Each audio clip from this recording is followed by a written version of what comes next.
Hello there, this is the second part of the 6.08 video, and we were reading along and we got cut off, so let's start kind of where we left off, right here in this middle paragraph. Between 1971 and 1997, more than 8 million Hispanic immigrants came to the United States. Most of these immigrants retained strong family ties, increased their incomes after arriving, and lived as law-abiding Americans. Many immigrants entered the United States illegally, especially from Mexico and Haiti. Those who lacked education and job skills often remained below the poverty line. By the turn of the 21st century, 20% of the total U.S. population was made up of first and second generation Americans, that is, immigrants and the children of immigrants. For the most part, these immigrants were not met with the outbreaks of vicious nativism that afflicted immigrants in the early 20th century. But tension and resentment built up in some regions that experienced the most significant increases in immigrant population. In here we have a picture of Border Patrol agents looking at immigrants trying to enter illegally from Mexico. And the top picture is showing a Cinco de Mayo celebration in Los Angeles. For example, in California, which saw a sharp rise in Asian and Hispanic immigration, voters passed an initiative to deny illegal immigrants access to welfare benefits, public health care, and public education. The initiative was later overturned in court. California voters also approved an initiative that ended affirmative action programs in state agencies and schools. Voters in several other states followed suit. The debate over immigration sometimes failed to distinguish between the majority of newcomers who had immigrated legally and the several million undocumented or illegal immigrants. The debate persists, with many voices calling for immigration reform, but disagreeing on what shape reform should take. Some argue for severely limiting immigration, increasing security at border crossings, cracking down on workplaces that hire illegal immigrants, and deporting illegal immigrants by the millions. Others advocate legislation to increase legal immigration, as well as efficient programs to help illegal immigrants earn legal status. African American advances.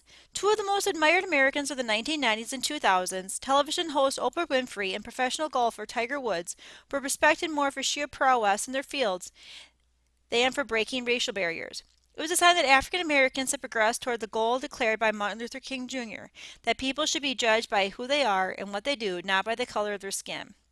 Of course, the widespread admiration of two superstars did not mean an end to all forms of inequality. While the number of black families below the federal poverty line declined in the 90s, the poverty rate for blacks was more than twice that of the poverty rate for whites. The median income of black families rose, but it was only two-thirds of that of white families. Millions of black children still live in single-parent homes in disintegrating inner cities plagued by drugs and crime. Relative to the proportion of the population, blacks were far more likely to be murder victims than whites were. Nevertheless, as scholars Stephen and Abigail Thurnston pointed out in 1997, to stress the bad news is to distort the picture. By the 1990s, the black middle class had grown significantly. There were more racially mixed neighborhoods than ever before, with roughly half of all blacks living in areas that were at least 50% white. Polls indicated significant positive changes in attitude among whites, with racism diminished but not gone. Polls also showed increased interactions between whites and blacks, both in social life and the workplace. While there was more work to be done on the civil rights front, the Thurnstons concluded in 1997 that the foundation of progress for many blacks is no longer fragile. Progress is real and solid. All right, let's go back and read the insert on graying America. In the late 1990s and in the late 1980s and 90s, the nation's population as a whole was getting older. People in the enormous baby boom surge born 20 years after World War II were heading into their 40s and 50s. Their parents, thanks to medical advances, were living longer and adding to the ranks of the elderly. By 2000, 1 in 8 Americans was over 65. All of these elderly people would pose large challenges for health care and the Social Security system. Okay, so we were stopping at page 930. Make sure that you go and have your reading guide filled out. Check your answers with the lesson answer key if necessary. And then let's continue on. When you have completed today's reading assignment, view the demographic trends in the 20th century document and complete the U.S. immigration trends sheet. Okay, so let's click on this.